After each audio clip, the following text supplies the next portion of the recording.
Hi everyone, and welcome to episode 3 of Jazz Bass Quick Tips. Last time I talked about 3 different approaches to a walking bass line over a G dominant 7 chord. So let's just play one of those as a review and kind of a warm up for something that's going to serve as the foundation for what we're going to talk about today. Here we go. 3, 4.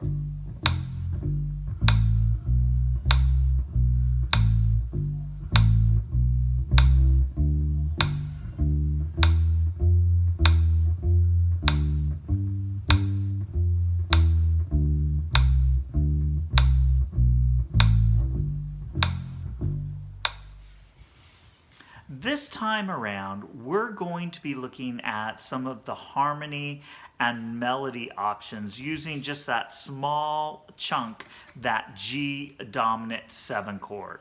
Now, a couple of episodes back, I asked you to take a look at the chord tones for a G dominant 7 chord. You can still go to my website, chipboazmusic.com, and find all that information if you're not sure what that is. But we're basically just playing those notes of a G dominant 7 chord. Now, there are 4 notes there. There's a G, there's a B, there's a D, and there is an F. The first and lowest note is referred to as the root. All right, so that's what I'm going to be calling that G. Now, the next chord tone is referred to as the third. It's that B in this case. The next chord tone is called the fifth. This is the D, and the last chord tone is called the seventh. Now, if you go back and look at the Mixolydian scale, those names, root, third, fifth, and seventh, refer to the order of those notes in the scale. They're important here because when we play harmony, we are going to be playing a chord on the bass that uses just 2 of those notes. We're going to play the third and the seventh, which is, in this case, the B and the F. And there's several places on the neck where we can play that. Now, why leave out the other 2 notes?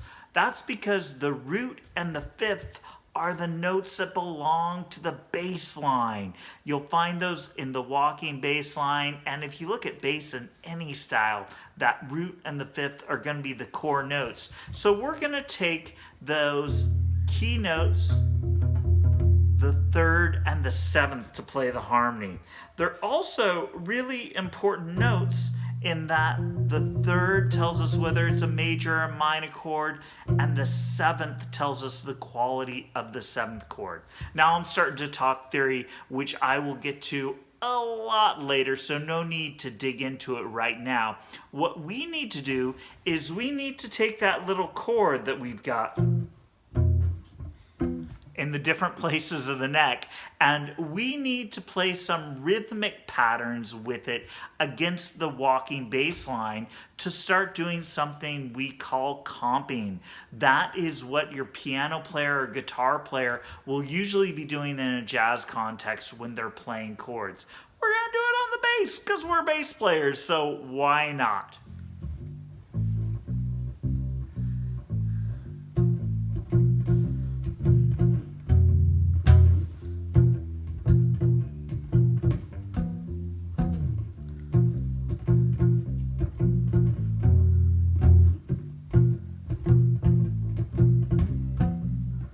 You can see how I'm playing a rhythmic pattern with the chords against the bass line.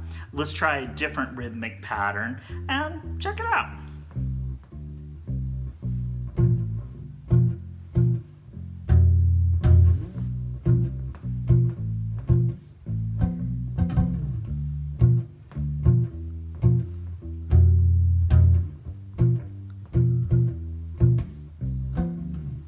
Here's one more that we can check out. 1, 2, 3, 4.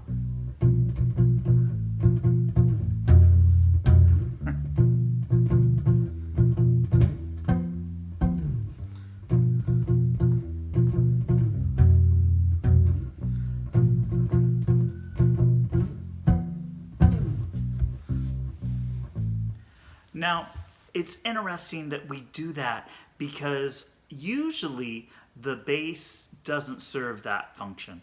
You know, that, like I was saying, piano, guitar, we'll be playing the chords, we'll be playing that bass line. But it's really important for us to understand that function, so it's good to play some of those chords and just see where they sit on the bass. Now, you can find all those at my website, again, in the Jazz Bass tab. I've got that written out so you can check out.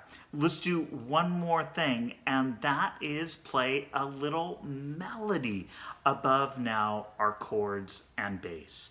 Usually, when we're in a jazz context, we'll take kind of the basic approach to playing a jazz tune is that you would play a melody, people would improvise on the chords, and then you play a little melody at the end. Since we're kind of building all the pieces to put together right now with this first example on G7, let's play a little melody. This is something I wrote, and I want you to notice that I'm only using chord tones. All right, there's a lot of possibilities for melodic playing in jazz, but the foundation is the chord tones. So you want to start by making something that builds on that. So check this out.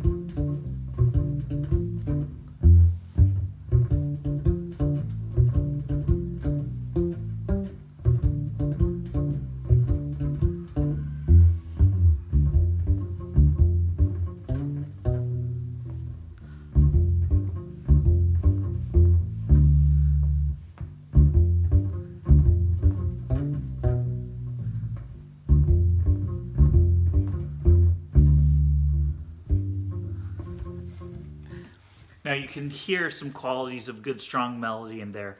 A lot of repetition. You'll hear the sense of a form there moving between two themes and really nailing them down in a catchy kind of way. So any jazz tune you'll find has a good strong melody like that, and it's a good idea to learn them on the bass. So we've been layering in some different elements so far. We've talked about walking bass lines, we've played a little chordal stuff using the chord tones of a G dominant 7 chord. We built a melody on that G dominant 7 chord. Next time I'm going to be talking about improvisation.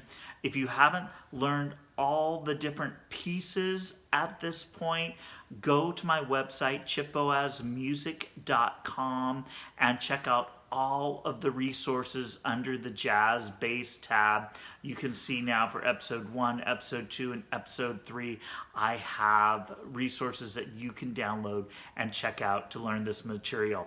I ask while you're there, please sign up for my mailing list so that you can be kept informed of all the cool things I'm doing with my music, with teaching, with all sorts of great stuff. So thanks. I look forward to some improvising with you in the next episode.